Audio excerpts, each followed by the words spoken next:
அகிலமெங்கும் உள்ள தமிழ் நேயர்கள் அனைவருக்கும் பரம்பரை ஜோதிடர் உங்கள் மனோ பாலாஜியின் அன்பான வணக்கம். ரிஷபராசி அன்பர்களுக்கு செவ்வாய் பெயர்ச்சி பலன்கள்.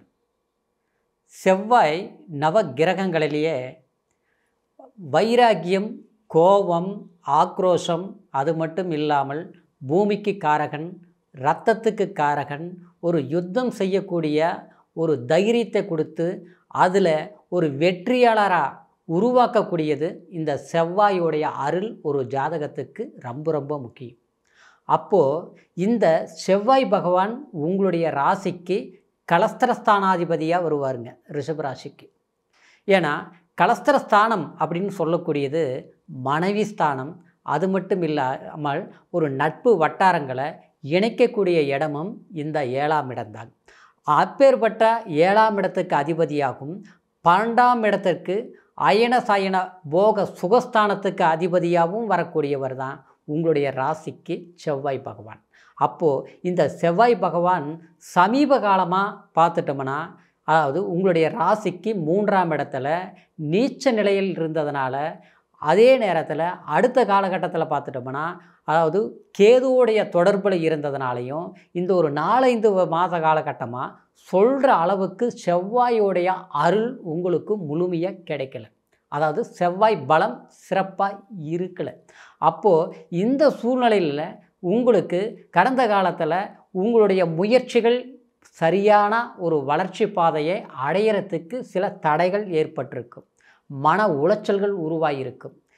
சில நேரங்களில் பார்த்தோம்னா சகோதரன் சகோதரிகள் இவங்க மூலியத்தில் சிறு சிறு வருத்தங்களை கொடுக்கும். காரணம் என்னென்னா சகோதர காரகனும் இந்த செவ்வாய் பகவான் தான். சிலருக்கு பார்த்தோம்னா பூமி சார்ந்த விஷயங்கள் அப்படின்னா ஒரு வீடு கட்டுற விஷயமா இருக்கட்டும், அதே மாதிரி ஒரு இடம் வாங்கலாம் நினச்சி அதுக்கு அட்வான்ஸ் கொடுத்து கிரையம் பண்ண முடியல, அது தள்ளி போயிட்டுருக்குது. ஒரு இடத்த பார்த்தேன், அதை கிரையம் பண்ண முடியல, சரியாக இடம் அமையலை. ஒரு வீடு வாங்கலாம்னு முயற்சிகள் எடுத்தேன், அதுக்கு தகுந்த மாதிரி எதுவுமே சிறப்பாக அமையலை. இப்படி சில தடைகள் ஏற்படுறதுக்கு காரணம் செவ்வாய் பகவான் பூமிக்காரகன். சரிங்களா? அப்போது இந்த 7ஆம் இடம்னு சொல்லக்கூடிய சிலருக்கெல்லாம் குடும்ப ரீதியிலேயே கூட சிறு சிறு மன வருத்தங்கள் உண்டாகிருக்கு. ஏதோ ஒரு சூழ்நிலையினால் கணவன் மனைவி சம்மந்தப்பட்ட, ஏன்னா குடும்ப வாழ்க்கையில் என்ன தான் நமக்கு வெளியில் 1000 பிரச்சனைகள் இருந்தாலும் வீட்டுக்குள்ளே ஒரு மன நிம்மதி சந்தோஷம் இருந்தால் தான் வெளியில் எப்பேற்பட்ட ஒரு சில பிரச்சனைகளும் தீர்க்க முடியும். அதுக்கு உண்டான ஒரு மன வலிமையோடு நம்ம ஒரு ஆரோக்கியத்தோடு செயல்பட முடியும். ஆனால் இந்த கலஸ்திர ஸ்தானாதிபதி பாதிக்கப்பட்டதுனால சிலருக்கெல்லாம் பார்த்தோம்னா தசாபுத்தியும் சரியான ஒரு சுபம் இல்லாமல் இருக்கிறவங்களுக்கு குடும்ப வாழ்க்கையிலேயே சில சங்கடங்கள் ஏற்பட்டதுனால குடும்பத்தில் சம்பந்தப்பட்ட நபர்களால், அதாவது பிரிவினைகளை சந்திக்கக்கூடிய ஒரு சூழ்நிலைகள் உண்டாயிருக்கு.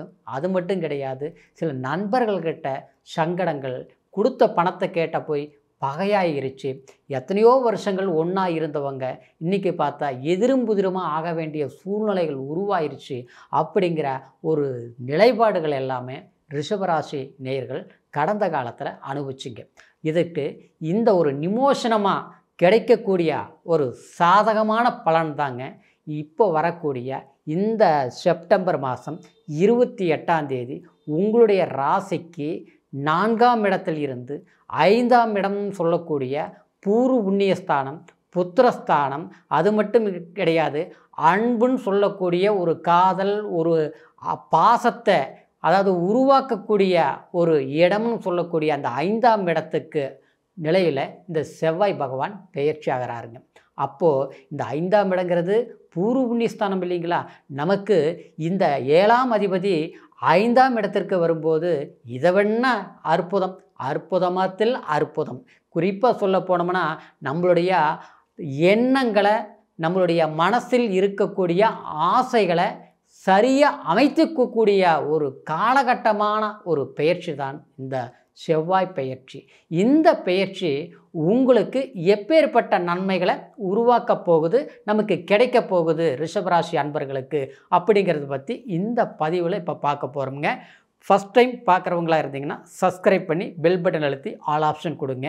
அதாவது ரிஷபராசி அன்பர்கள் அப்படின்னா தன ராசி, அதாவது காலபுருஷ தத்துவத்தில் பார்த்துட்டோம்னா இரண்டாவதாக வரக்கூடிய தனம், குடும்பம், வாக்குஸ்தானம் அப்படின்னு சொல்லக்கூடிய ராசி தான் உங்களுடைய ராசி. குறிப்பாக சிரராசி. சிரராசி என்பது குறிக்கோள், லட்சியம், எண்ணம், உயர்ந்த சிந்தனை, இதுக்கெல்லாம சொந்தக்காரர் ரிஷபராசி அன்பர்கள். ஆனால் அப்பேற்பட்ட உங்களுக்கு கடந்த காலத்தில் சில தாழ்வு நிலைகளை நீங்கள் சந்திக்கக்கூடிய ஒரு நிலை உண்டானது. அது குடும்பத்திலையும் சரி, நீங்கள் வேலை செய்யக்கூடிய இடத்துலையும் சரி, நீங்கள் பெரிய அளவில் மற்றவங்களுக்கு சம்பளம் கொடுத்து வேலை செய்யக்கூடிய ஒரு அதிபராக இருந்தாலும், ஆனால் நம்மக்கிட்ட வேலை செய்கிறவங்களுக்கு இருக்கக்கூடிய ஒரு மன நிம்மதி நம்ம முதலாளியாக இருந்தும் நமக்கு இல்லை அப்படிங்கிற ஒரு சூழ்நிலை கடந்த காலத்தில் கண்டிப்பாக உண்டாயிருக்கும். அது மட்டும் கிடையாது, ஒரு வேலைக்கு போகக்கூடிய நபராக இருந்தாலும் ரிஷபராசி அன்பர்களை பொறுத்த வரைக்கும் நீங்கள் செய்யக்கூடிய வேலையை மற்றவங்க ரசித்து பார்க்கக்கூடிய அளவுக்கு சிறப்பாக செய்யக்கூடிய ஒரு திறமை அது ரிஷபராசி அன்பர்களுக்கு இருக்கும். அப்பேற்பட்ட உங்களுக்கு வேலையில் சில விதமான பிரச்சனைகள் கொடுத்துருக்கு. அடுத்தவங்க செய்த தவறுக்கு நீங்கள் தவறு செய்த மாதிரி சித்தரிக்கப்பட்டிருப்பீங்க. இதனால் சிலருக்கு வேலை செய்ய பிடிக்கல, சிலருக்கு பார்த்தோம்னா வேலையை நான் இழந்துட்டேன், வேலையை தேடிட்டு இருக்கிறேன், இந்த மாதிரி ஒரு மனக்குழப்பத்தில் உண்டாகக்கூடிய ஒரு இக்கட்டான சூழ்நிலையில் சந்திச்சுட்டு இருக்கிறீங்க ரிஷபராசி அன்பர்கள். என்னன்னே தெரியல, நான் நினச்ச மாதிரி நான் சாதிக்கக்கூடிய ஒரு மனிதனாக இருந்து இப்போ எதை தொட்டாலும் சரியில்லை, எந்த முயற்சி எடுத்தாலும் முடியல, குடும்பத்தில் தேவையில்லாத சிறு சிறு சங்கடங்கள் அடுத்தவங்களாலேயே ஏற்படுது, அதனால் எங்களுடைய குடும்பத்தில் நிம்மதி போயிடுச்சு, எல்லாரும் வேணும்னு நான் உருவாக்கினேன், வேணுங்கிறதுக்காக மற்றவங்களுக்கு உதவிகள் செய்தேன், என்னுடைய சுயநலத்துக்கு நான் வாழ அப்படின்னு சொல்லக்கூடியவங்க தான் ரிஷபராசி. ஆனால் அப்பேற்பட்டவங்க மற்றவங்களுக்கு நல்லது செய்தோம், உதவி செய்தோம், உபகரணம் செய்தோம், ஆனால் கடைசியில் நமக்கே தானே நம்ம வினை வச்சுக்கிட்ட மாதிரி கெட்டவனை நம்பிட்டோமே, கெட்டவனால் இன்றைக்கி பாதிக்கப்பட்டுட்டோமே, இதுவரைக்கும் வாழ்ந்த வாழ்க்கை கடினமான கஷ்டப்பட்டு சம்பாதிச்ச பணம் எல்லாமே இழந்து நிற்கக்கூடிய ஒரு சூழ்நிலை ஆயிரமாட்டிருக்குது. இதிலிருந்து எப்படி மீண்டு வர்றதுன்னு தெரியல. இன்றைக்கி இளமையாக இருக்கிற போது கூட எல்லா பிரச்சனைகளும் நான் சமாளிச்சுட்டேன், இன்றைக்கி அந்த இளமையில் இருந்து இன்றைக்கி குடும்பத்துக்கு தேவையானதை எல்லாமே உருவாக்கி வச்சுருக்கணும், ஆனால் பார்த்தா அன்றைக்கி அசால்ட்டாக இருந்தும் சம்பாரித்தோம், இன்றைக்கி பார்த்தோம்னா பொறுப்பாக இருக்கிறோம், ஆனால் எதுவுமே கைகூடி வர மாட்டேங்குது அப்படிங்கிற ஒரு நிலை. குறிப்பாக சொல்ல போனோம்னா 4 பேருக்கு நல்லது செஞ்சதுக்கு நமக்கு ஏன் இவ்வளோ ஒரு மன கஷ்டங்களை உண்டாக்கிட்டு இருக்கிறாங்க. எந்த பக்கம் திரும்பின பக்கமெல்லாம் பார்த்தோம்னா ஏதோ ஒரு பிரச்சனை வந்துட்டே தான் இருக்குது. ஒரு பிரச்சனை சால்வ் பண்ணால் இன்னொரு பிரச்சனைகள் வருது. இது இப்படியே போச்சுன்னா இது எப்படிங்க என்னங்க செய்யுங்கிற அளவுக்கு சரியான தூக்கம் இல்லை. எந்த விஷயத்தை எடுத்தாலும் அதில் பார்த்தா நெருக்கடிகள் உண்டாகிட்டு இருக்குது. குடும்பத்தில் தனமுங்கிறது ரொம்ப குறைஞ்சி போச்சு. உடம்புல ஒரு ஆரோக்கியம் மாதிரி ஒரு தெம்பாக இல்லை. நினச்சோம்னா ஒரு காரியத்தை முடிக்காமல் விட மாட்டீங்க. ரிஷபராசி அன்பர்கள்லாம் அப்படித்தான், செய்யணுமா செஞ்சிருவீங்க, போயிட்டு வரணுமா போயிட்டு வந்துடுவீங்க, யாரை பற்றி கவலை இல்லை, என் மனசுக்கு இது சரின்னு படுது செஞ்சு முடிச்சுட்டேன் அப்படிங்கிற ஒரு நிலை ரிஷபராசி அன்பர்களுக்கு இருந்தது. ஆனால் கலைத்துறை மட்டும் கிடையாதுங்க, விவசாயம் மட்டும் கிடையாதுங்க, ரியல் எஸ்டேட் மட்டும் கிடையாதுங்க, வண்டி வாகனம் ஆடம்பரம் லக்ஸரி குடுக்கல் வாங்கல் இருந்து தனம் செல்வாக்கு மிக்க அரசியல் அரசாங்க பவர் மிக்க எல்லா துறைகளிலும் செழிப்போடு செயல்படக்கூடியவங்க தான் ரிஷபராசி அன்பர்கள். ஆனால் இன்றைக்கி பார்த்தோம்னா செயலிழந்ததுங்கிறத எல்லாம் இருக்குது, ஆனால் சரியாக அமையலை, எதுவுமே பயன்படுத்திக்க முடிய மாட்டேங்குது.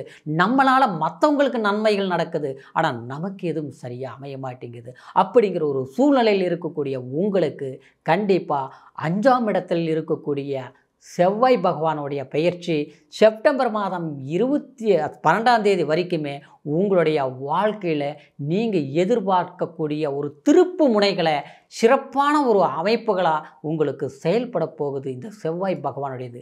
அப்போது குடும்பத்தில் சந்தோஷம், அதாவது சிலர் மேலே வைத்த பாசத்தினால் ஏமாற்றப்பட்ட நம்பிக்கை துரோகத்துக்கு தகுந்த மாதிரி உங்களுடைய உணர்வுகளை புரிஞ்சிக்கக்கூடிய சந்தர்ப்பங்கள் உருவாக போகுது. அது மட்டும் கிடையாதுங்க, வேலையில் ஒரு அற்புதமான ஒரு மாற்றங்கள் சிறப்பான யோகத்தை தேடி வரக்கூடிய அதிர்ஷ்ட யோகம் தேவதைகளை நீங்கள் நிச்சயமாக அடையக்கூடிய ஒரு சந்தர்ப்பங்களாக இந்த செவ்வாய் பயிற்சி இருக்க போகுதுங்க. அதனால் கடினமான முயற்சிகள் எடுங்க. அற்புதமான வளர்ச்சி ரிஷபராசி அன்பர்களுக்கு ஏற்பட போகுதில்லை. எந்தவித மாற்று கருத்தும் கிடையாதுங்க. ஆக மொத்தத்தில் அற்புதமான செவ்வாய் பயிற்சி. இப்போ நான் சொன்னது கோச்சார அடிப்படையில் நான் சொன்ன பலன். இருந்தாலும் பிறப்பு ஜனன ஜாதகத்தை ஒரு முறை நீங்கள் பார்த்துக்குங்க. ஏன்னா ஜனன ஜாதகத்தில் செவ்வாயுடைய பலம் என்ன, அது என்ன திசை நடக்குது, என்ன புத்தி நடக்குது, என்ன அந்தரம் நடக்குது அப்படிங்கிறது பிறப்பு ஜனன ஜாதகத்தில் தான் நம்ம தெரிஞ்சுக்க முடியுங்க.